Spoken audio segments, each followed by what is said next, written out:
പിതാവിൻ്റെയും പുത്രൻ്റെയും പരിശുദ്ധാത്മാവിൻ്റെയും നാമത്തിൽ ആമേൻ. കർത്താവേ, നിന്റെ ഉന്നതമായ നാമത്തിന് സ്തോത്രം ചെയ്യുന്നു. കർത്താവേ, നിന്റെ വിശുദ്ധ പൗരോഹിത്യത്തെ മഹത്വപ്പെടുത്തണമേ. കർത്താവേ, സഭയിലുള്ള സാന്നിധ്യം പ്രകടമാക്കണമേ. 40 വർഷം ഞാൻ അർപ്പിച്ച കൃപാനയുടെ യോഗ്യതയാണ്. കൃപാസ്ഥാനത്താറെ ജീവനോടെ പ്രത്യക്ഷപ്പെട്ട പരിശുദ്ധ അമ്മയുടെയും മാധ്യസ്ഥത്തിൽ ഇന്ന് ഉത്തരവാദിത്തങ്ങളിലേക്ക് പോകുന്ന എല്ലാവരെയും ഞാൻ ഈശോയുടെ നാമത്തിൽ ആശീർവദിക്കുന്നു. ജോലി, വീട്, വിവാഹം, ബാങ്ക്, പരീക്ഷ, പഠനം, ഇൻ്റർവ്യൂ, സ്ഥലമെടുപ്പ്, സ്ഥലം അളവ്, വീട് വെക്കൽ, അപേക്ഷ കൊടുക്കൽ, ഇങ്ങനെ ആശുപത്രി പോക്ക്, ടെസ്റ്റ്, അതുപോലെ തന്നെ ബയോപ്സി, ഇങ്ങനെ എന്തെല്ലാം കാര്യങ്ങൾക്ക് വേണ്ടി നിൻ്റെ ദൈവപദത്തിൽ നീ പോകുന്നുവോ, come with you wherever you go. നീ എവിടെ പോയാലും നിൻ്റെ കൂടെ ഞാൻ ഉണ്ടായിരിക്കും. നല്ല കർത്താവിൻ്റെ വാഗ്ദാന പ്രകാരം സഞ്ചാരി മാതാവ് സമയത്തിൻ്റെ അധികാരി നിൻ്റെ കൂടെ വരികയും നിൻ്റെ ഉദ്ദേശ ലക്ഷ്യങ്ങളെ ആശീർവദിക്കുകയും നീ അറിയാത്ത അവിചാരിതമായ അപകടങ്ങൾ, ആകസ്മിക സങ്കടങ്ങളിൽ നിന്ന് കർത്താവ് നിൻ്റെ യാത്രയുടെ ലക്ഷ്യത്തെ സംരക്ഷിക്കട്ടെ. രോഗികൾ, പീഡിതരെ, മാനസിക സംഘടന അനുഭവിക്കുന്നവർ, ഡിപ്രഷൻ അനുഭവിക്കുന്നവർ, മരുന്ന് കഴിച്ചിട്ട് ഉറക്കം മൂടുകയും ശരീരം തൂക്കം വെക്കുകയും ചെയ്യുന്നതല്ലാതെ പ്രത്യേകിച്ച് പ്രയോജനമൊന്നും ഇല്ലാതെ ഡിപ്രഷൻ കൊണ്ട് വേദനിച്ച് ജീവിക്കുന്ന ആൾക്കാർ, കർത്താവേ നീ അവരെ തൊടണമെന്ന് പ്രാർത്ഥിക്കുന്നു. ഓട്ടിസം കുഞ്ഞുങ്ങൾ, ഹൈപ്പർ ആക്ടിവിറ്റി കുഞ്ഞുങ്ങൾ, അവിടെ മാതാപിതാക്കന്മാരെ മനസ്സ് കെട്ടുപോയവർ, തകർച്ച, സങ്കടം കൊണ്ട് അവർക്ക് ജീവിക്കാൻ പറ്റാത്തവർ, ജീവിക്കാൻ വേണ്ടി ജീവിതത്തോട് മൽപ്പിടുത്തം നടത്തുന്നവർ, മരുന്ന് കഴിച്ചിട്ടും രോഗം സുഖമാക്കാതെയും രോഗം പൊറുക്കാതെ ഇരിക്കുന്നവർ, എൻ്റെ കർത്താവിന് ഉന്നതമായ നാമത്തിൽ, സഭയുടെ അധികാരത്തിൽ, കുരിശിൻ്റെ അടയാളത്തിൽ, ദൈവശക്തിയാൽ നിനക്ക് ദൈവസന്ധിപ്പും സൗഖ്യം ലഭിക്കട്ടെ. പിതാവും പുത്രനും പരിശുദ്ധാത്മാവായ സർവ്വേശ്വരാ എന്നേക്കും ആമേൻ. എൻ്റെ പ്രിയപ്പെട്ടവരെ, ബൈബിളിൽ ചില രസങ്ങളുണ്ടാവും. ബൈബിളിൽ ഒരിക്കൽ പറയുന്നതിനോട് ദൈവം ചില സമയത്ത് നേരെ അതിൻ്റെ എതിര് പറയും. അപ്പോൾ കൺഫ്യൂഷൻ ആകണ്ട, രണ്ട് ടൈമിൽ പറഞ്ഞ പോലെ കണക്കാക്കിയാൽ മതി.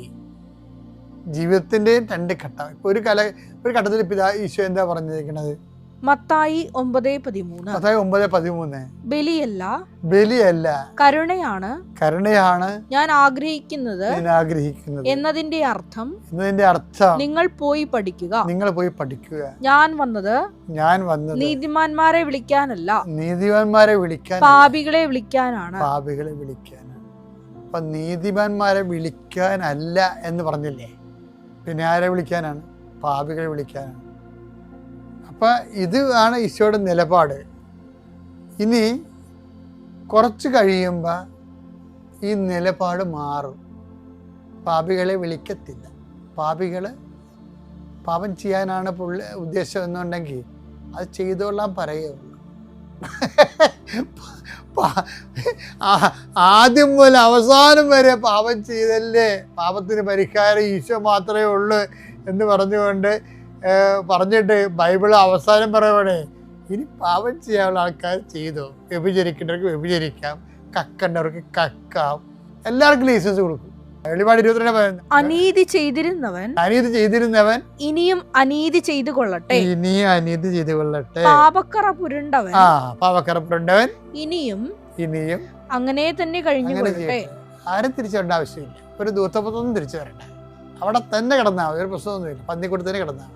കുറച്ച് നാൾക്ക് വെളിപാടിൻ്റെ പുസ്തകം എഴുതുന്ന കാലത്ത് തന്നെ, എഴുതുന്നതിന് കുറച്ച് നാൾ മുമ്പ് ഈ നമ്മുടെ പൗലോസ് അപ്പോസ്തലൻ ഉണ്ടല്ലോ, പൗലോസ് അപ്പോസ്തലൻ പറഞ്ഞിട്ടുണ്ട്, മോഷ്ടാവ്, എഫേസ്യർ 4:28 മോഷ്ടാവ് ഇനിമേൽ മോഷ്ടിക്കരുത്, വേണ്ട. അവൻ ഇല്ലാത്തവരുമായി പങ്കുവെക്കാൻ എന്തെങ്കിലും സമ്പാദിക്കുന്നതിന് വേണ്ടി സ്വന്തം കൈകൾ കൊണ്ട് മാന്യമായ ജോലി ചെയ്യട്ടെ. അതായത് മോഷ്ടാവ് ഇനിമേൽ മോഷ്ടിക്കാതിരിക്കട്ടെ എന്ന് പറയുന്ന ബൈബിളാണ്. ഒരു ടൈം കഴിയുമ്പോൾ ആ ഓഫർ കഴിഞ്ഞ് പാപയ്ക്ക് കയറി വരാനും പാപക്ഷമ സ്വീകരിക്കാനും വേണ്ടിയുള്ള ഒരു ഓഫർ ടൈമുണ്ട്. ഓഫർ ടൈം കഴിഞ്ഞാൽ പിന്നെ ആര് വന്നാലും സ്വീകരിക്കത്തില്ല. അതാണ് പറയുന്നത്, നീതി പ്രവർത്തിക്കുന്നവൻ പ്രവർത്തിക്കട്ടെ. ഏറ്റവും രസം എന്ന് വെച്ചാൽ വെളിപാട് അടിപൊളി പുസ്തകമാണ്. വെളിപാട് പറയുന്നത് ഭീരുക്കൾ അവിശ്വാസികൾ. വെളിപാട് 21:8. എന്നാൽ ഭീരുക്കൾ അവിശ്വാസികൾ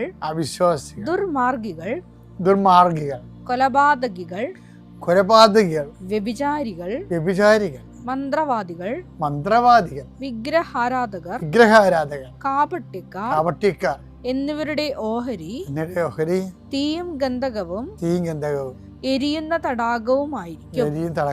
ഇതാണ് രണ്ടാമത്തെ മരണം. അപ്പൊ ഞാനവർക്ക് ദുഃഖ വെള്ളിയാഴ്ച അവിശ്വാസികൾക്ക് വേണ്ടിയൊക്കെ പ്രാർത്ഥിക്കുന്ന സഭ. പക്ഷെ ബൈബിള് ഈ അവിശ്വാസികളെ കാണിക്കുന്നത് എന്താണ്? വിശ്വസിക്കാനുള്ള എല്ലാ സാഹചര്യങ്ങളും ഉണ്ടായിട്ടും സ്വന്തം ദുരഭിമാനം കൊണ്ടും സ്വന്തം തന്നത്തെ അയാൾ തന്നെ ദൈവമായിട്ട് അയാൾ അംഗീകരിക്കുന്ന കാരണവും ഈ ഹ്യൂമനിസ്റ്റിൻ്റെയൊക്കെ പ്രശ്നം അതാണല്ല. വലിയ മാനവികതയൊക്കെ പറയുന്നതിൻ്റെ പേരിൽ എന്താണ്? താൻ തന്നെ ദൈവം എന്നുള്ളതാണ് വിഷയം, മനുഷ്യൻ തന്നെ ദൈവം. അപ്പോൾ ആ ഒരു ഐഡിയയിലേക്കാണ് ഈ ഹ്യൂമനിസ്റ്റൊക്കെ പോണത്. ഉൾക്കൊണ്ട ഒരു കാര്യം ബൈബിൾ തന്നെ ഒന്നും ഉൾക്കൊള്ളില്ല. കാര്യം അതന്നെ അതിനെ കണ്ടിരിക്കുന്നത് അവൻ ധൈര്യമില്ലാത്തവനാണ്. എന്താണ്? ദൈവത്തെ ഏറ്റു പറയണമെങ്കിൽ കുറച്ച് ധൈര്യം ഉണ്ടാകണം. അവന് ധൈര്യമില്ലാത്തവന് മനുഷ്യൻ്റെ മുമ്പിൽ ദുരഭിമാനം കൊണ്ട് വിശ്വാസം ഏറ്റു പറയാൻ പറ്റാത്തവൻ ആരാണ്? ഭീരുക്കളാണ്. ആ ഭീരുക്കൾ തന്നെയാണ് അവിശ്വാസികളുടെ റാങ്ക് എന്ന് പറയുന്നത്. ആരുടെ റാങ്കാണ്? വ്യഭിചാരികളെ കൊലപാതകളെന്ന് പറഞ്ഞ റാങ്ക് കിടക്കണത്. അപ്പോൾ അവിശ്വാസികൾ നെളിയേണ്ട ഒരു കാര്യമില്ല. കാര്യം നിങ്ങൾക്ക് അവിശ്വാസം ഉണ്ടെങ്കിൽ അത് ക്രെഡിറ്റ് അല്ല, അത് നിങ്ങളുടെ ശാപമാണത്. കാര്യം വിശ്വസിക്കാനുള്ള കാര്യങ്ങളെല്ലാം ദൈവം ഈ ലോകത്ത് ചെയ്തിട്ടുണ്ട്. 1:19 ദൈവത്തെക്കുറിച്ച് അറിയാൻ കഴിയുന്നതൊക്കെ അവർക്ക് വ്യക്തമായി അറിയാം. ദൈവം അവയെല്ലാം അവർക്ക് വെളിപ്പെടുത്തിയിട്ടുണ്ട്. ഈ പ്രപഞ്ച ക്രമീകരണത്തെ വെറുതെ നോക്കിയാൽ മതിയല്ല. ഞാൻ ചിലപ്പോൾ ഓർക്കുകയും ഈ വലിയ തടാകം പോലുള്ള മേഘങ്ങളല്ലേ ഈ നമ്മുടെ തലക്ക് മുകളിൽ നിൽക്കുന്നത്, അത് അങ്ങനെ തന്നെ പൊത്തുമെന്നും പറഞ്ഞ് ഇപ്പോൾ വീഴുന്ന കൊണ്ടല്ലേ നിലച്ചെറിയ സമയത്ത് മിന്നൽ പ്രളയങ്ങളൊക്കെ ഉണ്ടാകണം. കാലാവസ്ഥ വ്യതിയാനത്തിൻ്റെ പ്രവചനാതീതമായിട്ടുള്ള ഭവിഷ്യത്തുകളെന്നൊക്കെ പറയുന്നത് ഇനിയുള്ള കാലങ്ങളിൽ പേടിപ്പിക്കുന്ന ഒരു വിഷയമാണ്. അപ്പം ഞാൻ ഓർക്കുകയെ ഈ തടാകം വലിയ തലക്ക് മുകളിൽ നിൽക്കുന്നത് എത്രയോ ടണ്ണായിരിക്കും, എത്രയോ കിലോമീറ്റർ ആയിരിക്കും. ആ മേഘങ്ങളെയൊക്കെ ആ വെള്ളക്കെട്ട്, അത് വെള്ളക്കെട്ടാണല്ലോ, ആ വെള്ളക്കെട്ടിനൊക്കെ അത് തലക്ക് മുകളിൽ കാറ്റിൽ പറക്കാവുന്ന ഒരു പരുവത്തിലാക്കി മേഘമാക്കി മാറ്റുന്ന പിന്നിലുള്ളൊരു ബുദ്ധിയില്ലേ, അത് ആർക്കാണ് മനസ്സിലാകാത്തത്? അതാണ് പൗരസഭ പറയണത്. അവർക്ക് ദൈവത്തെക്കുറിച്ച് അറിയാവുന്നതൊക്കെ അറിയാവുന്ന എന്നാൽ ആ രീതിയിലാണ് ലോകത്തിൻ്റെ ഈ ക്രമീകരണം വച്ചിരിക്കുന്നത്. നമ്മുടെ ഈ ദുരഭിമാനം കൊണ്ട് കൂടിയാണ് ശരിക്കും പറഞ്ഞാൽ പരിണാമവാദത്തെ ആൾക്കാർ പരിണാമവാദം നടക്കണമെന്നില്ലെന്നല്ല, സൃഷ്ടികൾക്ക് ശേഷങ്ങളിൽ പരിണാമം ഉണ്ടാവും. സൃഷ്ടമായിട്ടുള്ള അത് നമുക്ക് സ്വാഭാവികമായിട്ട് കാണാമല്ലോ. സൃഷ്ടിച്ചതിന് ശേഷം ഉണ്ടാകുന്ന പരിണാമങ്ങൾ സൃഷ്ടിയുടെ കൂടെ തന്നെ സഞ്ചരിക്കുന്ന പരിണാമങ്ങളും ഉണ്ടാകും. പക്ഷെ പരിണാമം മാത്രമാണ് എന്ന് പറഞ്ഞ് ദൈവത്തെ മാറ്റി നിർത്തിക്കൊണ്ട് അതിനേക്കാൾ വലിയ അയുക്തി എന്തുണ്ട്? അപ്പോൾ ഇതൊക്കെ മനുഷ്യർ സൂക്ഷിക്കുമ്പോൾ അവിശ്വാസികളെന്ന് പറയുന്ന ഒരു വർഗം ശരിക്കും പറഞ്ഞാൽ അത് യുക്തിസഹമല്ല. ശരിക്കും അതാണ് ബൈബിളിൻ്റെ ഒരു കണക്ക്. അവർ വിശ്വാസം ഏറ്റു പറയാൻ ഭീരുക്കളാണ്. അതുകൊണ്ടാണ് ഭീരുക്കൾ അവിശ്വാസികളെന്ന് പറയുന്നതിൻ്റെ കാരണം. അപ്പം വിശ്വാസം ഏറ്റു പറയുന്നത് ധൈര്യമാണ്. തന്നെയല്ല ഈ നിരീശ്വര പ്രസ്ഥാനത്തിന് വേണ്ടി മരിച്ച ആൾക്കാരെ വളരെ കാണുക. പക്ഷേ ഈശ്വരവിശ്വാസത്തിൻ്റെ പേരിൽ അത് പ്രഖ്യാപിക്കാൻ വേണ്ടി ഇതുമാത്രം രക്തസാക്ഷികളാണ് ഉള്ളത്. അവർക്കൊക്കെ അനുഭവങ്ങളില്ലാതിട്ടാണ്. ദൈവാനുഭവം എന്ന് പറയുന്നത് ആന്തരികമാണത്. ആ അനുഭവമുള്ളവർ ആ ബോധ്യത്തിൽ തന്നെ അവർ ജീവിക്കും. അതിനെതിരെ അതിനെ തള്ളിപ്പറയാൻ പറഞ്ഞാൽ അവർ ചിലപ്പോൾ ജീവനായും കൊടുക്കണത് അതിന് പകരം. അതാണ് ദൈവവിശ്വാസത്തിൻ്റെ കരുത്ത് ഭൂമി നിൽക്കുന്നതിൻ്റെ കാരണം. ഞാൻ പറഞ്ഞു വരുന്നതിൻ്റെ അർത്ഥം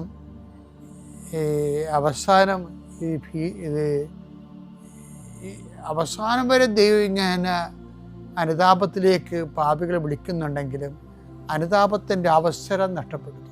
ഹെബ്രായർ 12:17 പിന്നീട് അവകാശം പ്രാപിക്കാൻ ആഗ്രഹിച്ചപ്പോൾ അവൻ തിരസ്കരിക്കപ്പെട്ടുവെന്ന് നിങ്ങൾക്കറിയാമല്ലോ. കണ്ണീരോടെ അവനത് ആഗ്രഹിച്ചെങ്കിലും അനുദപിക്കാൻ അവന് അവസരം ലഭിച്ചില്ല. അവന് അവസരം ലഭിച്ചില്ലെന്ന്. അപ്പം അനുതാപം ഒരു അവസരമാണ്. അത് കാരണം അവസരം ദൈവം തന്നിട്ട് ആ ഒരു ടൈം കഴിഞ്ഞാൽ പിന്നെ നിനക്ക് നീ എൻ്റെ അനുതാപം സ്വീകാര്യമല്ലാതെ വരും. അതുകൊണ്ടാണ് ബൈബിൾ പറയണത്, ഇനി അനീതി പ്രവർത്തിക്കട്ടെ എന്ന് പറഞ്ഞതിൻ്റെ കാര്യം എന്താണ്? തിന്മ ചെയ്യുന്നത് തിന്മ ചെയ്യട്ടെ. അപ്പം ഈ അവസരം ഒരു നോൻപുകാലം ഒരു അവസരമാണ്. ഓരോ മനുഷ്യർക്കും ഇതുപോലെ ദൈവം ഓരോ സമയം കൊടുത്തിട്ടുണ്ട്, അവസരം. ആ അവസരത്തെ തന്നെ അവനെ അനുദപിക്കണം. അത് കഴിഞ്ഞാൽ ചിലപ്പോൾ അനുതാപം സ്വീകാര്യമായിരിക്കത്തില്ല. സ്വീകാര്യമായ സമയത്താണ് നമ്മുടെ അനുതാപം പോലും ദൈവം സ്വീകരിക്കുന്നത്. ബൈബിളിലെ 2 കൊരിന്ത്യർ നമ്മൾ വായിക്കുന്നില്ലേ, അത് ഇതാണ് സ്വീകാര്യമായ സമയം.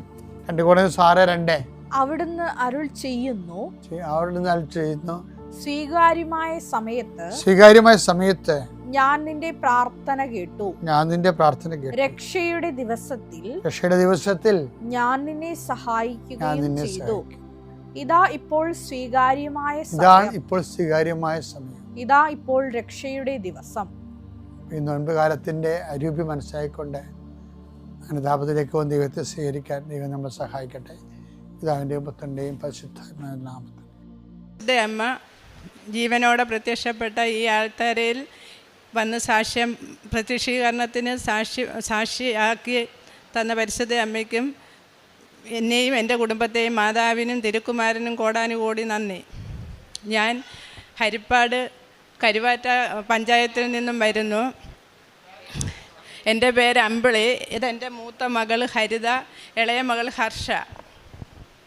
ഞാൻ മാതാവിനെ പറ്റി ആദ്യമായി അറിയുന്നത് 2018 ഞാൻ ഹരിപ്പാട്ടിൽ നിന്നും കണിച്ചുകുളങ്ങര ഒരു കല്യാണത്തിന് പോകുമ്പോൾ ആലപ്പുഴ KSRTC ബസ്സിൽ കയറിയപ്പോൾ എനിക്ക് അവിടെ ഞാനിരുന്ന ആ ബർത്തിൽ നിന്നും എനിക്കൊരു കൃപാസനം പത്രം കിട്ടി. ആ പത്രം ഞാൻ അവിടെ ഇരുന്ന് വായിച്ചു, സാക്ഷ്യങ്ങളെല്ലാം ഞാൻ വായിച്ചു. അത് കഴിഞ്ഞ് ആ പത്രം ഞാൻ മടക്കി വെച്ചു. കുറേ കഴിഞ്ഞപ്പോൾ എൻ്റെ തൊട്ടപ്പുറത്ത് എൻ്റെ അത്രയും പ്രായമുള്ള ഒരാൾ വന്ന് എൻ്റെ അടുക്കൽ ഇരുന്നേച്ച് എന്നോട് ചോദിച്ചു, കൃപാസനത്തിൽ പോവുകയാണോ എന്ന് ചോദിച്ചു. ഞാൻ പറഞ്ഞു, അല്ല, എനിക്ക് കൃപാസനം എവിടെയാണെന്നൊന്നും അറിയത്തില്ല, എനിക്ക് പക്ഷേ ഒരു പത്രം കിട്ടി, ഞാനത് വായിച്ച്.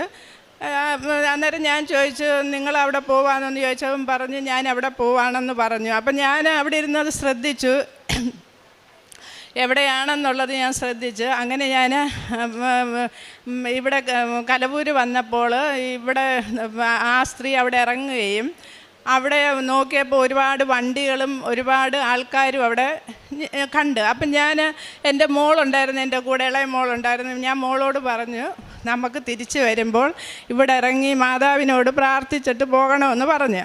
അങ്ങനെ ഞങ്ങൾ കല്യാണത്തിന് പോയി. അവിടെ കല്യാണം കഴിഞ്ഞ് തിരിച്ച് വന്നപ്പം ഞാൻ ഇവിടെ ഇറങ്ങിയപ്പോൾ ഇവിടെ അന്ന് ഇത്രയും വികസനമില്ലായിരുന്നു. ആൾക്കാരെല്ലാം വെളിയിലിരിക്കുമായിരുന്നു. അപ്പം ഞാനും മോളും ഇറങ്ങി. ഞാൻ അവിടെ ഒരാളോട് ചോദിച്ചു, എങ്ങനെയാണ് ഇവിടുത്തെ രീതികളൊക്കെ എങ്ങനെയാണെന്ന് ചോദിച്ചാൽ നേരം എന്നോട് പറഞ്ഞ് ഇവിടെ അച്ഛനെ കാണണമെന്നും ഇവിടെ ഉടമ്പടി എടുക്കണമെന്നും ഒക്കെ പറഞ്ഞ് അന്ന് ഇവിടെ വലിയ ആൾക്കാരുമായിരുന്നു. നമുക്കകത്ത് കയറി ഒന്ന് തൊഴാനോ ഒന്നും പറ്റത്തില്ലായിരുന്നു. അപ്പം ഞാൻ വെളിയിൽ തന്നെ നിന്ന് അമ്മയോട് പ്രാർത്ഥിച്ച് എൻ്റെ കാര്യങ്ങളെല്ലാം പ്രാർത്ഥിച്ച് അമ്മയോട് പറഞ്ഞിട്ട് അപ്പം മോള് പറഞ്ഞു, എന്നാൽ നമുക്ക് പോകാം അമ്മേ, ഇവിടെ നിന്നാൽ നമ്മുടെ കാര്യങ്ങളൊന്നും ഇന്ന് നടക്കത്തില്ല, നമുക്ക് പോകാമെന്ന് പറഞ്ഞു. അങ്ങനെ ഞാനും മോളൂടെ അടുത്ത വണ്ടിക്ക് കയറി ഞങ്ങൾ വീട്ടിൽ പോയി. അപ്പം ഞാൻ പറഞ്ഞു, എന്നെങ്കിലും എനിക്ക് വരാൻ പറ്റുന്ന സമയത്ത് ഞാൻ ഇവിടെ വന്ന് ഉടമ്പടി എടുത്തില്ലെങ്കിലും എനിക്ക് നേരത്തെ തന്നെ എനിക്ക് മാതാവിനെ വിശ്വാസമായിരുന്നു, മാതാവിനെ ഈശോയെ എനിക്ക് വിശ്വാസമായിരുന്നു. ഞാൻ പഠിച്ചതും എൻ്റെ കൂട്ടുകാരും എല്ലാം ക്രിസ്ത്യൻ കുട്ടികളൊക്കെ ആയിരുന്നു. പഠിച്ച സ്കൂളും പള്ളിയുടെ സ്കൂളായിരുന്നു. അപ്പോൾ ആ സമയത്ത് തന്നെ ഞാൻ പള്ളികളിലൊക്കെ പോകുകയൊക്കെ ചെയ്യുമായിരുന്നു. കിട്ടുന്ന സന്ദർഭങ്ങളിലൊക്കെ ഞാൻ പള്ളിയിൽ പോകാൻ പറ്റുന്ന സമയത്തൊക്കെ ഞാൻ പോകുമായിരുന്നു. പിന്നെ ഞാൻ 2024 24 ഓഗസ്റ്റ് 31-ാം തീയതിയാണ് ഞാൻ ഇവിടെ വന്ന് ആദ്യമായി ഉടമ്പടി എടുക്കുന്നത്. 2018 ഞാൻ അറിഞ്ഞു, കൃപാസന മാതാവിനെ പറ്റി ഞാൻ അറിഞ്ഞു. എനിക്കെടുക്കാനുള്ള സാഹചര്യം പറ്റിയില്ലായിരുന്നു. ഞാൻ പിന്നീട് 2024 ഓഗസ്റ്റ് 31-ാം തീയതിയാണ് ഞാനും എൻ്റെ കുടുംബവുമായിട്ട്, എൻ്റെ മക്കളും എൻ്റെ ഭർത്താവുമായിട്ട് ഇവിടെ വന്ന് ഞാനും എൻ്റെ ഈ മൂത്ത മോളും ഉടമ്പടി എടുത്തു. ഉടമ്പടി എടുക്കാൻ ഉണ്ടായ കാരണം എൻ്റെ ഈ ഇളയ മോൾക്ക് 1 വയസ്സ് മുതലേ അവൾക്ക് അലർജി രോഗമായിരുന്നു. എന്നും ആശുപത്രി കൊണ്ട് നടക്കുമായിരുന്നു. എല്ലാ മാസവും അവൾക്ക് അങ്ങ് പനിയും കഫക്കെട്ടും വിമ്മിഷ്ടവും, അത് മാറത്തില്ലായിരുന്നു. അങ്ങനെ ഞാൻ അലോപ്പതി, ആയുർവേദം, ഹോമിയോ ഇതെല്ലാം ഞാൻ ഈ 2024 ഉടമ്പടി എടുക്കുന്നിടം വരെ ഞാൻ ആശുപത്രി കയറി ഇറങ്ങി അവൾക്ക് ഈ മരുന്നുകളെല്ലാം കൊടുക്കുമായിരുന്നു. 22 വർഷമോളം ഞാൻ ഈ ആശുപത്രി കയറി ഇറങ്ങി ഈ മകൾക്ക് മരുന്ന് കൊടുത്തു. അപ്പോൾ എൻ്റെ വീട്ടിലില്ല. ഭർത്താവ് മിലിറ്ററി ജോലിക്കാരനായിരുന്നു. ഞാനാണ് ഈ കുഞ്ഞിനെയും കൊണ്ട് എവിടെല്ലാം പോകണം അവിടെല്ലാം ഞാൻ ഈ കുഞ്ഞിനെയും കൊണ്ട് ഓടി നടക്കുമായിരുന്നു. അങ്ങനെ ഞാൻ സഹിയിട്ട് ഉടമ്പടി എടുത്തതിന് ശേഷം ഇതുവരെയും ഈ മോക്ക് ഞാൻ അലർജിയുടെയോ വിമ്മിഷ്ടത്തിൻ്റെയോ മരുന്ന് കൊടുത്തിട്ടില്ല. 1 പ്രാവശ്യം കണ്ട് ഒരു പനി വന്ന് അത് പാരസിറ്റമോൾ ഗുളിക കൊടുത്തു, അത് മാറിക്കിട്ടി. ഇതുവരെ അവൾക്ക് 1.5 വർഷമായി ഉടമ്പടി എടുത്തിട്ട് ഇതുവരെ അവൾക്ക് ഈ ഒരു അസുഖം ഉണ്ടായിട്ടില്ല. അത് എൻ്റെ ഒന്നാമത്തെ സാക്ഷ്യമാണ്.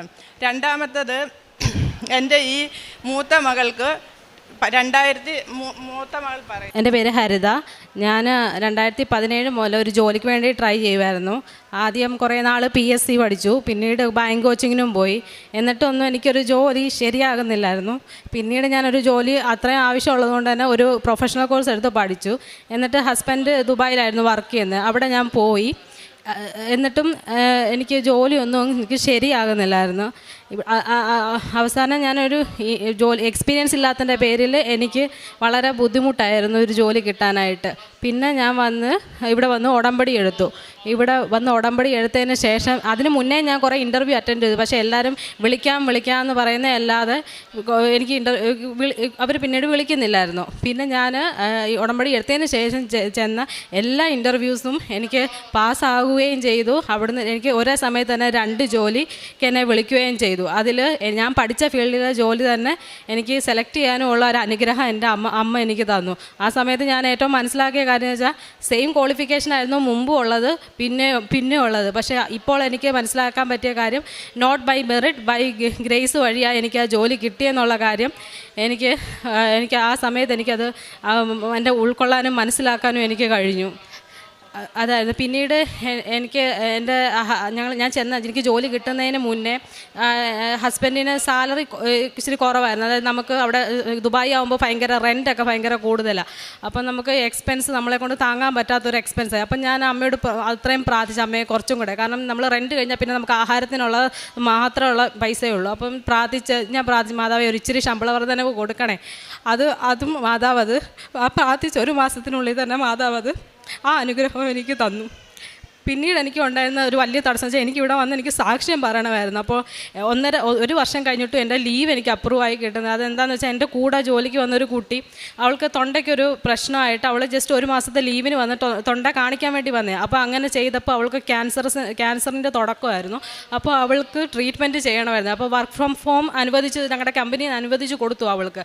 അപ്പം അവൾക്ക് വിചാരിച്ച സമയത്തിനുള്ളിൽ ട്രീറ്റ്മെൻറ്റ് തീർന്നില്ല.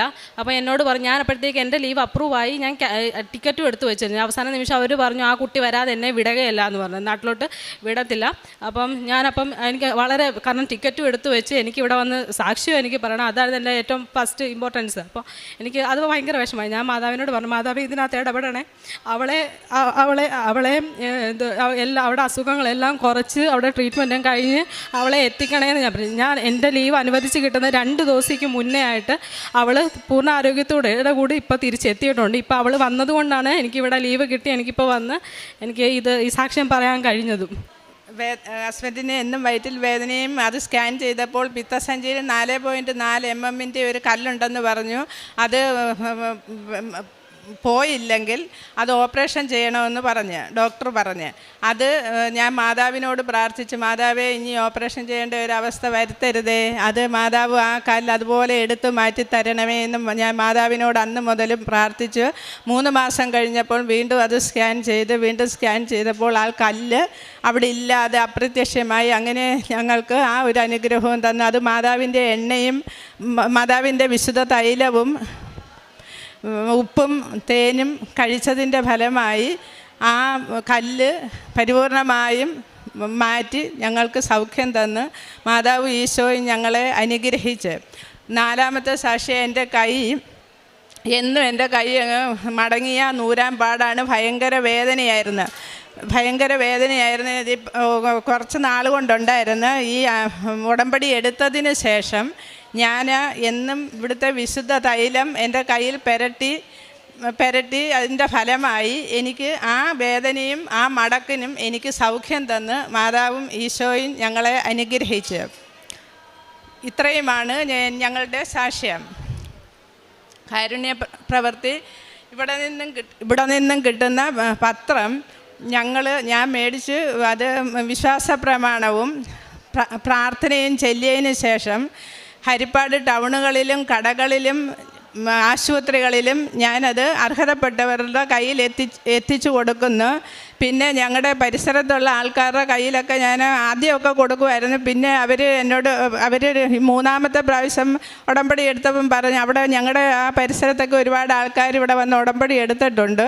അപ്പോൾ പലരുടെയും കയ്യിൽ ഈ പത്രങ്ങളൊക്കെ ഉണ്ട്. പിന്നെ വേണ്ടാത്ത ആൾക്കാർക്കൊന്നും ഞാൻ കൊടുക്കാറില്ല. ഞാനത് വേറെ അർഹതപ്പെട്ടവരുടെ കയ്യിൽ അവർ മേടിക്കുന്നുണ്ട്. എന്നോട് ആരും ഇതേവരെ ഇത് വേണ്ടാന്നൊന്നും ഇതുവരെ എന്നോട് ആരും പറഞ്ഞിട്ടില്ല. അങ്ങനെ പിന്നെ ഇവിടത്തെ അച്ഛൻ്റെ ഞാൻ 5 മണിക്ക് വെളുപ്പിനെ എണീക്കും. ആദ്യം ഞാൻ പ്രത്യക്ഷീകരണ പ്രാർത്ഥന ചൊല്ലി, അതിനുശേഷം ഡെയിലി ബ്രെഡ് അച്ഛൻ്റെ, അതിനുശേഷം ഞാൻ 2-3 സാക്ഷ്യം കേൾക്കും ദിവസവും.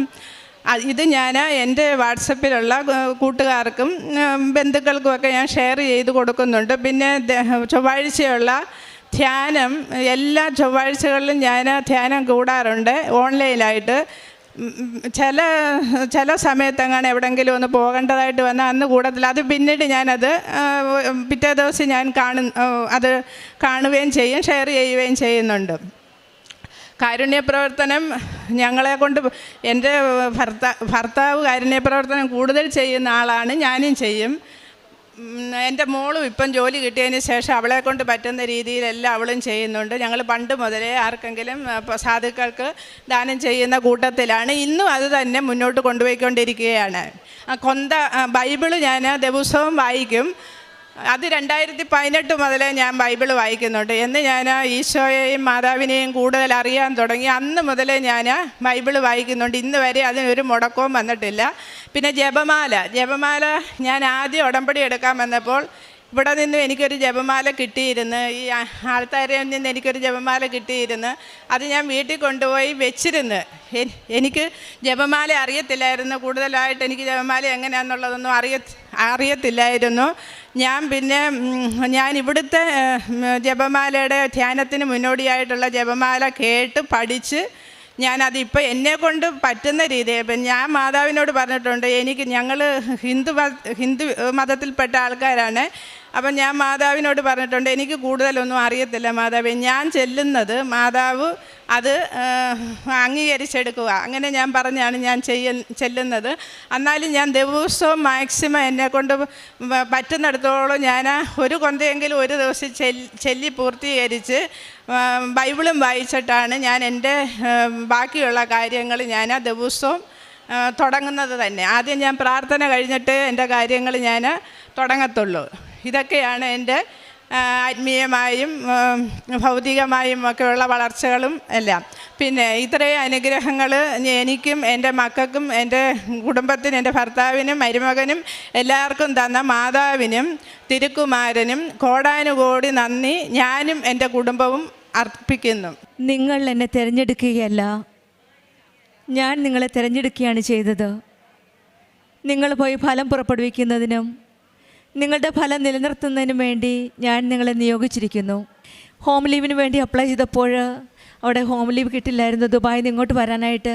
അവിടെ വലിയ തടസ്സമുണ്ടായിരുന്നു. ആ തടസ്സവും നിഷ്പ്രയാസം അമ്മയോട് പറഞ്ഞപ്പോൾ അമ്മയത് മാറ്റിക്കൊടുത്ത് ഈ മകൾക്ക് നല്ലൊരു ഹോളിഡേ നൽകി പ്രത്യക്ഷീകരണത്തിൻ്റെ സാക്ഷിയാക്കി അമ്മയുടെ സന്നിധിയിൽ എത്തിക്കുവാനായിട്ട് ഇന്ന് സാധിച്ചു എന്നാണ്. സാലറി ഇൻക്രിമെൻറ്റ് ചെയ്തും ആദാവ് ഈശോയും ഇവരെ അനുഗ്രഹിക്കുകയായിരുന്നു. ഉടമ്പടി ജീവിതത്തിൽ നാം ദൈവത്തെ തിരഞ്ഞെടുക്കുകയല്ല, ഞാൻ നിങ്ങളെ തിരഞ്ഞെടുത്തു എന്ന് ദൈവമാണ് പറയുന്നത്.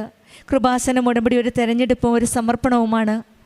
നമ്മുടെ ഫലം കായ്ക്കുന്ന ഒരു ആത്മീയതയിലേക്കുള്ള ഒരു സമർപ്പണ ജീവിതം, പ്രാർത്ഥനയിൽ കൂടുതൽ തീഷ്ണതയും സ്ഥിരതയും, പാപത്തിൽ നിന്ന് മാറി നിന്ന് ഒരു നല്ലൊരു വിശുദ്ധിയുമായ ഒരു ജീവിതവും, കുടുംബത്തിൽ സന്തോഷവും സമാധാനവും, വിശ്വാസത്തിൽ ഒരു വലിയ ഒരു വളർച്ച, ഒരു ഉയർച്ചയാണ് നമ്മുടെ ഉടമ്പടി ജീവിതത്തിൽ ഉള്ള മക്കളുടെ ജീവിതത്തിൽ നാം കാണാൻ സാധിക്കുന്നത്. നമ്മുടെ ജീവിതത്തിലും നമ്മൾ തിരഞ്ഞെടുക്കപ്പെട്ട മക്കളാണെന്ന് കരുതി നമുക്ക് ദൈവത്തിന് നന്ദി പറയാം. എല്ലാവർക്കും ഈ അനുഗ്രഹമില്ല. ഈ മകളൊരു ചെറിയൊരു പത്രത്തിൽ കൂടെ KSRTC ബസ്സിലിരുന്നപ്പോൾ കിട്ടിയ ഒരു പത്രത്തിൽ കൂടിയുള്ള ഒരു തിരഞ്ഞെടുപ്പാണ് ഈശോയുടെ തിരഞ്ഞെടുപ്പ്. ഈശോയ്ക്ക് ഇഷ്ടമുള്ളവരെ ഈശോ ഈ സന്നിധിയിലെത്തിക്കും. നമ്മളെല്ലാവരും തിരഞ്ഞെടുക്കപ്പെട്ട മക്കളാണ്. അതുകൊണ്ടാണ് ഇന്ന് നമ്മൾ പ്രത്യക്ഷീകരണത്തിൻ്റെ സാക്ഷിയായിട്ട് പരിശുദ്ധമ പ്രത്യക്ഷപ്പെട്ട ഈ ആലയത്തിൽ വേദനയോടെ കണ്ണീരോടെ വന്ന് പ്രാർത്ഥിക്കുന്നത്. നമ്മുടെ പ്രാർത്ഥനയും ഒരിക്കലും കൈവിടാത്ത ദൈവമാണ് നമ്മുടെ കൂടെയുള്ളത്. നമ്മെ സംരക്ഷിക്കുന്ന ഒരമ്മയാണ് കൂടെയുണ്ടെന്ന വിശ്വാസത്തോടെ കൂടുതൽ തീഷ്ണതയോടെ നമ്മുടെ ഉടമ്പടി ജീവിതം നമുക്ക് മുന്നോട്ട് നയിക്കാം.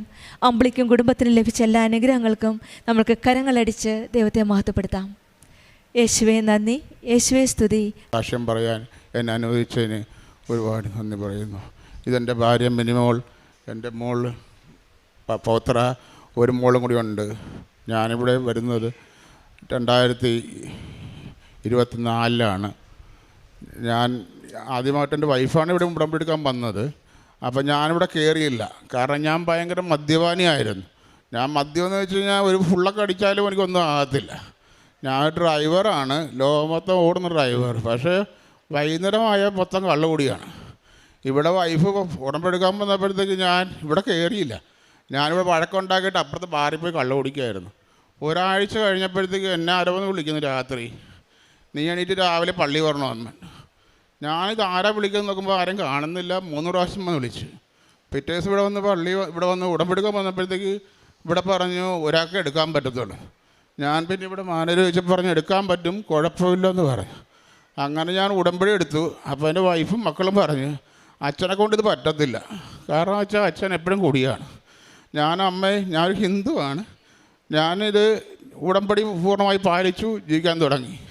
അങ്ങനെ പിന്നെ ഞാൻ കുടിച്ചില്ല. ഇതുവരെയായിട്ട് 2 വർഷമായി. ഇതുവരെ ഞാൻ കുടിച്ചില്ല. ഇതുവരെ കുഴപ്പമില്ല പോകുന്നു. അമ്മയുടെ അനുഗ്രഹത്താൽ എല്ലാ കാര്യങ്ങളും ഭംഗിയായി പോകുന്നു. ഞാൻ പിന്നെ ഉടമ്പടി ഒരു നിയമം വെച്ചിരുന്നു, എനിക്ക് വണ്ടി മേടിക്കാൻ വേണ്ടി. അതിന് എൻ്റെ 5 പൈസയോ ഒന്നുമില്ലായിരുന്നു. ഞാൻ വണ്ടി ഒരെണ്ണം ബുക്ക് ചെയ്തു. പക്ഷേ ആ വണ്ടി എടുക്കാൻ പോയപ്പോൾ ലോണൊന്നും കിട്ടിയില്ലായിരുന്നു. അങ്ങനെ ആ വണ്ടി പോയി. ഒരു പ്രാവശ്യം അച്ഛനെ കാണാൻ എനിക്ക് ഭാഗ്യം കിട്ടി. 4ാമത്തെ ഉടമ്പടി പുതിയപ്പോൾ എനിക്ക് അച്ഛനെ കാണാൻ ഒരു ഭാഗ്യം കിട്ടി. അച്ഛനന്ന് എനിക്ക് 74 എന്നൊരു നമ്പർ തന്നു. എനിക്ക് ആ നമ്പർ എന്താണെന്ന് എനിക്ക് അറിയത്തില്ലായിരുന്നു. ഞാനിങ്ങനെ ആലോചിച്ചിട്ട് ഒരു പിടുത്തം കിട്ടിയില്ല. അങ്ങനെ 5ാമത്തെ ഉടമ്പടിയായി. അങ്ങനെ വീണ്ടും ഞാൻ ബാങ്കിൽ പോയിട്ട് ഞാൻ ചോദിച്ചു, സാറേ പിന്നെ എനിക്ക് ലോൺ തരുമോ എന്ന് ചോദിച്ചു. അപ്പോൾ ലോൺ പറഞ്ഞ് പേപ്പറും കൊണ്ടുവരാൻ പറഞ്ഞു. അങ്ങനെ ഞാൻ പേപ്പറിനകത്ത് അമ്മയുടെ തൈലവും തൊട്ട് പിന്നെ ഉപ്പൊക്കെ ഇട്ട് കാശ് രൂപമായിട്ട് ബാങ്കിൽ ചെന്നപ്പോൾ ബാങ്ക് മാനേജർ പറഞ്ഞു പേടിക്കേണ്ട, ലോൺ തരാം, ബാക്കി പൈസ നിങ്ങൾ ഉണ്ടാക്കണമെന്ന് പറഞ്ഞു. ലോൺ കിട്ടി, ഒരു കുഴപ്പമില്ല. ലോണൊക്കെ പാസ്സായി, പൈസ എല്ലാം കൊടുത്തു, വണ്ടി എടുക്കാൻ പോകുന്നു. പിന്നെ ഞാൻ വാടകയ്ക്ക് മുഹമ്മയിലാണ് താമസിക്കുന്നത്. പക്ഷേ എനിക്ക് വാടക വീട് കുറേ നോക്കിയിട്ടും കിട്ടിയില്ല. ഒരു പ്രാവശ്യം ഞാൻ ഓട്ടം പോയി കഴിയപ്പോഴത്തേക്ക് രാത്രി സ്വപ്നം കണ്ട് അമ്മ എനിക്കൊരു വീട് കാണിച്ചു തന്നു. ഞാൻ വൈഫിനെ വിളിച്ച് പറഞ്ഞ് നീ ഇന്ന് കാണാൻ പോകുന്ന വീട് അതിനകത്തൊരു വലിയ മതിലുള്ള വീടായിരിക്കും, അതിനകത്തൊരു തിരുകുടുംബത്തിൻ്റെ ഫോട്ടോ ഉണ്ടാവും, ആ വീട് നീ എത്ര വാടക എടുത്തോന്ന് പറഞ്ഞു. വൈഫോട് ചെന്ന് തുറന്നു നോക്കുമ്പോൾ കണ്ടത് തിരുകുടുംബം ഇരിക്കുന്ന വീടാണ്. ആ വീടാണ് ഇപ്പോൾ ഞങ്ങൾ താമസിക്കുന്നത്. ഞാൻ തമിഴ്നാട്ടിൽ പോകുമ്പോൾ തമിഴ് പത്രം മേടിച്ചുകൊണ്ട് പോകും, എല്ലാവർക്കും കൊടുക്കും. പിന്നെ മലയാളം പത്രം ഇതുവരെ പത്രം മുടക്കി 2 വർഷമായിട്ട് പത്രം മുടക്കിയിട്ടില്ല. എല്ലാ ദിവസവും ഇപ്പോഴും എൻ്റെ പത്രം ഉണ്ടാവും. പിന്നെ കാരുണ്യപ്രവൃത്തിയായിട്ട് ചെയ്യുന്നതെന്ന് വെച്ചാൽ ഒരുപാട് അമ്മമാരെ കാണും തമിഴ്നാട്ടിൽ പോയാൽ, അവർക്കൊന്നും ഭക്ഷണമില്ല. അപ്പോൾ ഞാൻ ഭക്ഷണം മേടിച്ച് കൊടുക്കും. ഹോസ്പിറ്റലിൽ പോകാൻ പൈസ കൊടുക്കും. ഞാൻ രാവിലെ 4:30 മണിക്ക് എണീക്കും. അത് എവിടെ പോയാലും എണീക്കും. എണീറ്റിട്ട് ഞാൻ പിന്നെ ഫസ്റ്റ് ജപമാല ചൊല്ലുന്നത് 5:30 മണിക്ക് അച്ഛന് ഡെയിലി ബ്രെഡ് ഉണ്ട്, അതെല്ലാവർക്കും ഷെയർ ചെയ്യും. പിന്നെ പ്രാർത്ഥന കഴിഞ്ഞിട്ടാണ് ഞാൻ എൻ്റെ എല്ലാ കാര്യങ്ങളും ചെയ്യുന്നതും വണ്ടി ക്ലീൻ ചെയ്തെല്ലാം ചെയ്യുന്നത്. ഇന്നവരത് മുടക്കിയിട്ടില്ല. വൈകിട്ടത്തെ അച്ഛൻ്റെ സന്ധ്യാപ്രാർത്ഥന ഞാൻ എല്ലാവർക്കും ഷെയർ ചെയ്യും. പിന്നെ അച്ഛൻ ദാനം കേൾക്കും. പിന്നെ സാക്ഷ്യങ്ങളെല്ലാം ഞാൻ കേൾക്കാറുണ്ട്. ഞാനിവിടെ നിന്ന് ഇപ്പോൾ ഒറ്റയ്ക്കായിരിക്കും ചെന്നൈക്ക് പോകുന്നത്. ആ ഒറ്റയ്ക്ക് അവിടെ എത്തുന്നവരെ ഞാൻ സാക്ഷ്യം കേട്ടുകൊണ്ട് ഞാൻ പോകത്തുള്ളൂ. ഇത്ര അനുഗ്രഹം തന്ന ഈശോയ്ക്കും അമ്മയ്ക്കും 1000 നന്ദി. ഞാനിപ്പോൾ വണ്ടി എടുക്കാൻ വേണ്ടി പോവുകയാണ്. എനിക്കൊരു ആഗ്രഹമുണ്ട്, അച്ഛനെ കൊണ്ട് ആ വണ്ടി ഒന്ന് വെഞ്ചരിപ്പിക്കണമെന്ന്. എനിക്ക് സാധിച്ചു തരുമെന്ന് ഞാൻ ആഗ്രഹിക്കുന്നു. എനിക്ക് അമ്മ തന്ന ഗിഫ്റ്റാണ് ഈ വണ്ടി. അമ്മയുടെ കളറാണ് ഈ വണ്ടി. ഞാൻ 2:30 മണിക്ക് അമ്മ പ്രത്യക്ഷപ്പെട്ട സമയത്താണ് എടുക്കാൻ വേണ്ടി ഞാൻ പോകുന്നത്. ഇവിടെ നിന്ന് നേരെ വണ്ടി എടുക്കാൻ വേണ്ടിയാണ് പോകുന്നത്. വളരെ മദ്യപാനിയായിരുന്നു. അത് കാരണമാണ് അമ്പലപ്പുഴയിലാണ് ഫസ്റ്റ് ഞങ്ങൾ താമസിച്ചിരുന്നത്. അവിടുന്ന് പോന്നു. ചേട്ടൻ ഒത്തിരി ഫ്രണ്ട്സൊക്കെ ഉണ്ടായിരുന്നു അമ്പലപ്പുഴ. അവരുമായിട്ട് ഭയങ്കര മദ്യപാനമായിരുന്നു. എനിക്ക് 2 പെൺകുട്ടികളാണുള്ളത്. ഒന്ന് ബിടെക് കഴിഞ്ഞു, രണ്ടാമത്തത് +2 ഇപ്പോൾ പഠിക്കുകയാണ്. വളരെ സാമ്പത്തികമായിട്ട് വളരെ ബുദ്ധിമുട്ടായിരുന്നു ചേട്ടൻ്റെ കള്ളുകൂടി കാരണം. അങ്ങനെ ഞങ്ങൾ മുഹമ്മയിലേക്ക് താമസം മാറി. അപ്പോൾ ചേട്ടൻ നേരത്തെ പറഞ്ഞതുപോലെ ഒരു വാടക വീടെടുക്കാൻ ഫസ്റ്റ് വന്നു, പക്ഷേ കിട്ടിയില്ല. ഇങ്ങനെ നോക്കി നടന്നപ്പോൾ ചേട്ടൻ പറഞ്ഞു ഒരു മാതാവിരിക്കുന്ന ഒരു വീട് ഞങ്ങൾക്ക് കിട്ടുമെന്ന് പറഞ്ഞു. പക്ഷേ എനിക്കത് വിശ്വസിക്കാൻ സാധിച്ചില്ല. മാതാവിരിക്കുന്ന വീട് എങ്ങനെയാണ് നമുക്ക് കിട്ടുക? ഞങ്ങൾ ഹിന്ദുവാണ്. അപ്പോൾ ഞങ്ങൾക്ക് എങ്ങനെയാണ് മാതാവിരിക്കുന്നത്? ആരെങ്കിലും മാതാവുള്ള വീട് അവരവർ പൂജിക്കുന്ന ദേവന്മാരെ വെച്ചിട്ട് പോകത്തില്ല എന്നാണ് എൻ്റെ ഒരു കൺസെപ്റ്റ്. പക്ഷേ ഞാൻ ഒരു വാടക വീട് കണ്ടു, ഓണർ വന്ന് തുറന്നു. ഞാൻ നോക്കിയപ്പോൾ ഞാൻ തന്നെ അങ്ങ് ഞെട്ടിപ്പോയി.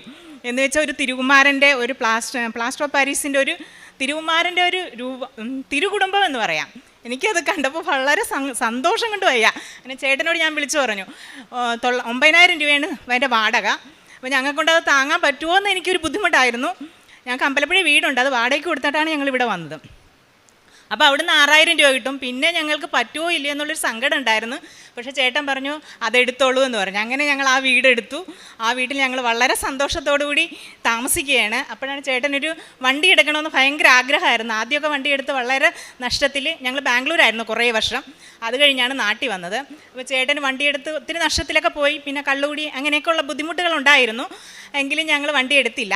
അത് കഴിഞ്ഞപ്പോൾ ചേട്ടനൊരു വണ്ടി, ഒരു ഫ്രണ്ട് ഒരു വണ്ടി ബുക്ക് ചെയ്തിരുന്നു. അപ്പോൾ ഞങ്ങൾ പറഞ്ഞു അതെടുക്കാം, ലോണിന് ചെന്നു. പക്ഷേ ലോൺ അപ്പോൾ പാസ്സായി കിട്ടിയില്ല. പിന്നീട് ഞങ്ങൾ എടുക്കണ്ട എന്നുള്ളൊക്കെ ഇരിക്കുമായിരുന്നു. അപ്പോൾ ഇവിടെ മാതാവിൻ്റെ ചേട്ടൻ കള്ളുകൂടിയൊക്കെ കഴിഞ്ഞ് ഇവിടെ വന്ന് ഞങ്ങൾ ഉടമ്പടിയൊക്കെ എടുത്തു. ഉടമ്പടിയിൽ നല്ല രീതിയിൽ ചേട്ടൻ ഏറ്റവും പെർഫെക്റ്റായിട്ട് ചേട്ടൻ 4:30 മണിക്ക് എണീക്കും. എന്നെക്കാളേറെ പെർഫെക്റ്റായിട്ടാണ് ചേട്ടൻ ചെയ്യുന്നത്. 4:30 എണീക്കും, ജപമാല ചെല്ലും. എനിക്ക് ജപമാല ചെല്ലാനൊന്നും അറിയില്ലായിരുന്നു. ഹിന്ദു ആയതാണ്, നമുക്ക് അങ്ങനെ അറിയില്ല. ചേട്ടൻ പക്ഷേ ജപമാല ചെല്ലും, 1000 കൊന്ത ചെല്ലും ഞങ്ങൾ. പിന്നെ എപ്പോഴും 5:30 എണീറ്റ് ഇത് കാണും, അച്ഛൻ്റെ പ്രത്യക്ഷീകരണം, അത് ചെല്ലും. പിന്നെ 7 മണിക്ക് സായാഹ്ന പ്രാർത്ഥന കേൾക്കും. അത് കഴിഞ്ഞ് കൊന്ത ചെല്ലും. ഇപ്പം എൻ്റെ മക്കളും അതേ രീതിയിലാണ്. എൻ്റെ ഇളയ മകളാണിത്, 10th 10+ കിട്ടിയിട്ടുണ്ട്. അവളും മാതാവിൻ്റെ ഭയങ്കര ഭക്തയാണ്. മാതാവിനെ എപ്പോൾ പോയാലും മാതാവിൻ്റെ തൈലം തേക്കാതെ സ്കൂളിൽ പോയില്ല. വചനം ബൈബിൾ നോക്കി വചനം എഴുതി പോക്കറ്റിൽ വെച്ചുകൊണ്ടാണ് അവൾ എന്നും പോകുന്നത്. ഓരോ ക്വസ്റ്റ്യൻ ചോദിക്കുമ്പോൾ അവൾക്ക് ടെൻഷനാണ്. എങ്കിൽ പോലും മാതാവിൻ്റെ വചനങ്ങളെല്ലാം അവൾ ഭയങ്കര വചനത്തിലൊക്കെ ഭയങ്കര ഇതാണ്. അവൾക്കത് നല്ലതുമാണ്. അങ്ങനെ ഞങ്ങൾ ആ വീട് ഞങ്ങളിപ്പോൾ ചേട്ടനൊരു വണ്ടി അങ്ങനെ ലോൺ വെച്ചു. രണ്ടാമത് ലോൺ വെച്ചു. അത് പൈസ ഇല്ലായിരുന്നു. എന്നിട്ട് ഒരു ഫ്രണ്ട് ഇപ്പം 27 ലക്ഷം രൂപയാണ് വണ്ടിയുടെ ഇത്. ചേട്ടൻ ഹൈബ്രിഡ് എന്ന് പറയുന്ന വണ്ടിയാണ് ആഗ്രഹിച്ചത്. ആദ്യം ഹൈക്രോസ് ആണ്. അത് കഴിഞ്ഞിപ്പോൾ ബാങ്ക് മാനേജർ പറഞ്ഞു ഹൈബ്രിഡ് എന്ന് പറയുന്ന വണ്ടി തരാം, 27 ലക്ഷം രൂപയാകും, 5 ലക്ഷം ഞങ്ങൾ കെട്ടണമെന്ന് പറഞ്ഞു. പക്ഷേ പൈസയൊന്നുമില്ലായിരുന്നു. അപ്പോൾ ചേട്ടൻ്റെ ഒരു ഫ്രണ്ട് ഉണ്ട്, പുള്ളി പറഞ്ഞു എത്ര പൈസ ഉണ്ടെങ്കിലും ഞങ്ങളത് തരാം. അങ്ങനെ 5 ലക്ഷം രൂപ പുള്ളി യാതൊരു ഇതുമില്ല, ഒന്നുമില്ല, ഞങ്ങളുമായിട്ട് അത്ര ബന്ധമൊന്നുമില്ല. പക്ഷേ പുള്ളി ആണ് 5 ലക്ഷം രൂപ തന്നത്. മാതാവിൻ്റെ ഇടപെടലാണെന്ന് ഞങ്ങൾ പൂർണ്ണമായിട്ടും വിശ്വസിക്കുന്നു. 5 ലക്ഷം തന്ന് ഞങ്ങളിപ്പോൾ ലോണെല്ലാമായി വണ്ടി വ്യാഴാഴ്ചയാണ് റിലീസിങ് പറഞ്ഞത്. പക്ഷേ ചേട്ടൻ പറഞ്ഞു വേണ്ട, ഇവിടെ വന്ന് സാക്ഷ്യം പറഞ്ഞ് അച്ഛൻ പറഞ്ഞതുപോലെ 7-ാം തീയതിക്ക് നമുക്ക് വണ്ടി എടുക്കാമെന്ന് പറഞ്ഞു. അപ്പം വീണ്ടും ബാങ്കുകാർ വിളിച്ചിട്ട് 6-ാം തീയതി എടുക്കണമെന്ന് പറഞ്ഞു. അപ്പോൾ ഒരു ദിവസം മുന്നേ തന്നെ മാതാവ് ഞങ്ങൾക്ക് ആ വണ്ടി സാധിച്ചു തന്നു. ഇന്ന് ഞങ്ങൾ ഇതുവഴി പോയി 2:30 അവിടുന്ന് ഷോറൂമിൽ നിന്ന് റിലീസ് ചെയ്യുകയാണ് വണ്ടി. മാതാവിൻ്റെ കളറായ ഗ്രേ കളറാണ് ഞങ്ങൾ ആവശ്യപ്പെട്ടത്. ആ വണ്ടി തന്നെയാണ് ഞങ്ങൾക്ക് കിട്ടിയിരിക്കുന്നത്. വളരെ സന്തോഷമുണ്ട്. ഇവിടെ നിന്ന് പറയാൻ തന്നെ വളരെ സന്തോഷമാണ്. മാതാവ് ഞങ്ങളുടെ എല്ലാ കാര്യങ്ങളും വളരെ സ്മൂത്തായിട്ട് ചെയ്തു തരുന്നുണ്ട്. എൻ്റെ മോളിപ്പോൾ ബിടെക് കഴിഞ്ഞിപ്പോൾ ഒരു ഇൻ്റർവ്യൂ ആണ്. ഇന്നൊരു ഇൻ്റർവ്യൂ ഉണ്ട്, 2 ഇൻ്റർവ്യൂ കൂടെ ഉണ്ട്. എല്ലാ ഇൻ്റർവ്യൂവിലും അവളെ കയറ്റി വിട്ടത് മാതാവാണ്. ഇപ്പോൾ അവൾ പറയുന്നത് എൻ്റെ മെറിറ്റ് ഇല്ല. അവൾ ഫസ്റ്റ് ടൈം അവൾ വിചാരിച്ചു അവൾക്കാണ് മെറിറ്റ് എന്ന്. പക്ഷേ ഇപ്പോൾ അവൾ പറയുന്നത് എനിക്ക് മെറിറ്റ് 0 മാതാവാണ് എനിക്കെല്ലാം ചെയ്തു തരുന്നത്. ഇന്നൊരു ഇൻ്റർവ്യൂ ഉണ്ട് 2:30. അതുകൊണ്ടാണ് അവൾ വരാതിരുന്നത്. അവൾക്കും മാതാവ് അനുഗ്രഹിക്കുമെന്ന് ഞങ്ങൾ വിശ്വസിക്കുന്നു. പൂർണ്ണമായിട്ടും മാതാവിൽ വിശ്വസിച്ച് ഞങ്ങൾ എല്ലാ ദിവസവും ഞങ്ങൾ വരും. ഞങ്ങൾ അമ്പലപ്പുഴ മുഹമ്മയിലാണ് താമസിക്കുന്നത്. എല്ലാ ദിവസവും പറ്റുമ്പോഴൊക്കെ ദിവ്യബലി കൂടി ഞങ്ങൾക്ക് അറിയില്ല. പക്ഷേ എങ്കിലും ഞങ്ങൾ ഇവിടെ വന്ന് ഇപ്പോൾ എല്ലാം പഠിച്ചു. ഇപ്പോൾ ഞങ്ങൾ 1000 കൊന്തയിലും ഡെയിലി 1000 കൊന്തയിലും മോള് ജപമാല ചൊല്ലും, ചേട്ടൻ ചൊല്ലും. എല്ലാം ഞങ്ങൾ വളരെ മാതാവ് തന്നതിന് 1000 മാതാവിനോട് ഞങ്ങൾ നന്ദി പറയുന്നു. നിങ്ങൾ എന്നെ തിരഞ്ഞെടുക്കുകയല്ല, ഞാൻ നിങ്ങളെ തിരഞ്ഞെടുക്കുകയാണ് ചെയ്തത്. നിങ്ങൾ പോയി ഫലം പുറപ്പെടുവിക്കുന്നതിനും നിങ്ങളുടെ ഫലം നിലനിൽക്കുന്നതിനും വേണ്ടി ഞാൻ നിങ്ങളെ നിയോഗിച്ചിരിക്കുന്നു. വളരെ വളരെ ഒരു പുതിയൊരു ജീവിതത്തെപ്പറ്റി, അതായത് വളരെ തകർച്ചയിലിരുന്ന കുടുംബ ബന്ധങ്ങൾ തകർന്ന സ്ഥിതിയിൽ, സാമ്പത്തികമായിട്ട് തകർന്ന സ്ഥിതിയിൽ എങ്ങനെ മുന്നോട്ട് പോകുമെന്ന രീതിയിൽ നിന്ന ഈ കുടുംബമാണ് ഇന്ന് പരിശുദ്ധ അമ്മയുടെ സന്നിധിയിൽ പ്രത്യക്ഷീകരണത്തിൻ്റെ സാക്ഷിയായിട്ട് തന്നെയാണ് ഈ സഹോദരൻ സാക്ഷ്യപ്പെടുത്തുന്നത്. 30 വർഷം ഉണ്ടായിരുന്ന മദ്യപാനം വെറും ഒരു ദിവസത്തെ ഉടമ്പടി എടുത്ത ഉടനടിയാണ് പരിശുദ്ധ അമ്മ ഈ മകൻ്റെ ജീവിതത്തിലേക്ക് കടന്നു വരുന്നത്. അതുകൊണ്ടാണ് വചനം പറയുന്നത്, നിങ്ങൾ എന്നെ തിരഞ്ഞെടുക്കുകയല്ല, ഞാൻ നിങ്ങളെ തിരഞ്ഞെടുക്കുകയാണ് ചെയ്തതെന്ന്. ദൈവമാണ്, ഈശോയാണ് ഈ മകനെ തിരഞ്ഞെടുത്തത്. അങ്ങനെ ഇവിടെ വരികയും ഒരു പുതിയ ജീവിതമാണ്, ഒരു പുതിയ ജീവനാണ് ഈ സഹോദരൻ ലഭിച്ചത്, രാജേഷിന് ലഭിച്ചത്. പിന്നീട് ഒരു നല്ലൊരു ഡ്രൈവറാണ്. വാഹനം മേടിക്കണം എന്ന് ആഗ്രഹമുണ്ട്, പക്ഷേ കയ്യിലൊന്നുമില്ല. സാമ്പത്തികമായിട്ട് ബുദ്ധിമുട്ടിയിരുന്ന സമയത്തും ബഹുമാനപ്പെട്ട ജോസഫ് അച്ഛനെ കാണുകയും അച്ഛൻ സമാധാനത്തോടെ പറഞ്ഞു, അച്ഛനെ സ്വപ്നം കണ്ടു ഈ മകന്, രാജേഷ് പേടിക്കേണ്ട, എല്ലാം ശരിയാകുമെന്നാണ് അച്ഛൻ സ്വപ്നത്തിൽ പറഞ്ഞതെന്നാണ് ഈ മകനെ സാക്ഷ്യപ്പെടുത്തിയതിനോട്. അതിന് പ്രകാരം 74 എന്ന നമ്പർ കാണിക്കുകയും ഈ മകൻ്റെ ഉടമ്പടി പുസ്തകത്തിൽ അന്ന് എഴുതിയിട്ടിരുന്നു 74/2026 എന്ന്. അച്ഛൻ പറഞ്ഞത് പ്രകാരം 74 നാളെയാണത്. ഇന്ന് ഈ മകനെ സാക്ഷ്യപ്പെടുത്തുവാനായിട്ട് മാത്രമാണ് പരിശുദ്ധമ്മയുടെ സന്നിധിയിൽ വന്നത്. ഈ മകൻ തന്നെയല്ല, കുടുംബത്തിലുള്ള എല്ലാവരും ഉടമ്പടിയിലാണ്. മക്കളും ഈ മൂത്ത മകളിന് ഇൻ്റർവ്യൂ ഉണ്ട്. പക്ഷെങ്കിൽ പറയുന്നത് എൻ്റെ മെറിറ്റല്ല, വീട്ടൊക്കെ ഞാൻ ചെയ്യുന്നത് ദൈവത്തിൻ്റെ ഒരു കൃപയാലാണ് എന്നാണ്. രണ്ടാമത്തെ മോള് 16 വയസ്സ് തികഞ്ഞില്ല. പക്ഷെങ്കിൽ മോള് പറഞ്ഞത് 16 വയസ്സ് തികയുമ്പോഴേ ഞാൻ ഉടമ്പടി എടുക്കുമെന്നാണ്. ക്രൈസ്തവ മക്കളുടെ സാക്ഷ്യമാണ്. ഈശോയും അമ്മയും ചേർന്ന് നിൽക്കുമ്പോൾ ജീവിതത്തിൽ ഒരു പുതിയ ഉണർവാണ്, ഒരു ജീവിതം തന്നെയാണ് ഇവർക്ക് ലഭിക്കുന്നത്. അങ്ങനെ ഇഷ്ടപ്പെട്ട ഒരു വാഹനം മേടിക്കാനായിട്ട് ആഗ്രഹിച്ചിരുന്നു. ആ ആഗ്രഹപ്രകാരം തന്നെയാണ് 5 ലക്ഷം രൂപ ഇപ്പോഴത്തെ കാലത്ത് ആര് കൊടുക്കും? പരിശുദ്ധ അമ്മയുടെ ഇടപെടലിൽ കൂടെ മാത്രമേ ഇതൊക്കെ സാധ്യമാവുകയുള്ളൂ. അങ്ങനെയാണ് ഇവർക്ക് ആ സാമ്പത്തികമായിട്ടുള്ള അമ്മ ഇടപെട്ട് സാമ്പത്തികമായിട്ട് അവരെ സഹായിക്കുകയും എല്ലാം ബുക്ക് ചെയ്യുകയും എല്ലാം ഇവിടെ ഇന്ന് വരെയുള്ളത് എല്ലാം ഈശോയും അമ്മയും കാത്തുപരിപാലിക്കുന്ന ഒരു വലിയ സാക്ഷ്യമാണ് ഇവിടെ സാക്ഷ്യപ്പെടുത്തിയത്. വണ്ടി മേടിക്കുമ്പോഴും അമ്മ തന്നതാണെന്ന് അറിയുവാനായിട്ട് എങ്ങനെ അറിയുമെന്ന് ചോദിച്ചപ്പോൾ പറഞ്ഞത് ഗ്രേസ് കളറാണ്, അത് അമ്മയുടെ കളർ തന്നെയാണ്. അതും പരിശുദ്ധ അമ്മ ഇടപെട്ട് അമ്മയുടെ ഗിഫ്റ്റ് തന്നെയാണെന്നാണ് മക്കൾ സാക്ഷ്യപ്പെടുത്തുന്നത്. ലോണിന് പോയപ്പോഴും ഉടമ്പടി വസ്തുക്കൾ എപ്പോഴും ഇവരുടെ കൈവശമുണ്ടായിരുന്നു. അതുകൊണ്ടാണ് എല്ലാം സാങ്ഷൻ ആവുകയും പിന്നീട് വാടക വീട്ടിൽ പോയപ്പോൾ ഈ മകൻ തന്നെയാണ് പറഞ്ഞത്, പോകുന്ന വീട്ടിൽ ഒരു വലിയ മതിൽ കാണും, അവിടെ ഒരു തിരുക്കുടുംബത്തിൻ്റെ ഒരു പിക്ചർ ഉണ്ടെങ്കിൽ ആ വീട് നമുക്കുള്ളതാണ് എന്ന്. എത്ര രൂപയാണെന്ന് നോക്കണ്ട, തിരുക്കുടുംബത്തിൻ്റെ പടമുണ്ടെങ്കിൽ ആ വീട് നമുക്കുള്ളതാണ്. അതിന് പ്രകാരമാണ് ആ വാടക വീട്ടിലേക്ക് അവർ വരികയും ചെയ്തത്. അങ്ങനെ എല്ലാവിധത്തിലും സാമ്പത്തികമായിട്ടും ശാരീരികമായിട്ടും മാനസികമായിട്ടും എല്ലാ രീതിയിലും ഇവരുടെ ജീവിതത്തിൽ ഈശോയും അമ്മയും കടന്നു ചെല്ലുകയാണ്. ആ കൊച്ചുമകൾ തന്നെ വചനം എഴുതി പോക്കറ്റിൽ ഇട്ടുകൊണ്ടാണ് നടക്കുന്നത്. പോകുന്ന വഴിക്കെല്ലാം വചനം പഠിക്കുവാനായിട്ട് ഈശോയുടെയും അമ്മയോടും ചേർന്ന് നിൽക്കുമ്പോൾ നാം തിരഞ്ഞെടുക്കപ്പെട്ട ജനമാണെന്ന് തിരിച്ചറിവുണ്ടാകുമ്പോൾ കൃപാസനം ഉടമ്പടിയിൽ ഒരു തിരഞ്ഞെടുപ്പാണ്, ഒരു സമർപ്പണമാണ്, ഫലം കായ്ക്കുന്ന ആത്മീയതയിലേക്കുള്ള ഒരു സമർപ്പണ ജീവിതമാണ് ഉടമ്പടിയിലൂടെ നമ്മെ നയിക്കുന്നത്. പ്രാർത്ഥനയിലെ സ്ഥിരതയും പാപത്തിൽ നിന്ന് മോചനവും കുടുംബത്തിലെ സന്തോഷവും സമാധാനവും വിശ്വാസത്തിലെ പൂർണ്ണമായ ഒരു വളർച്ചയുമാണ് മരിയൻ ഉടമ്പടിയിൽ കൂടെ നമുക്ക് ലഭിക്കുന്നത്.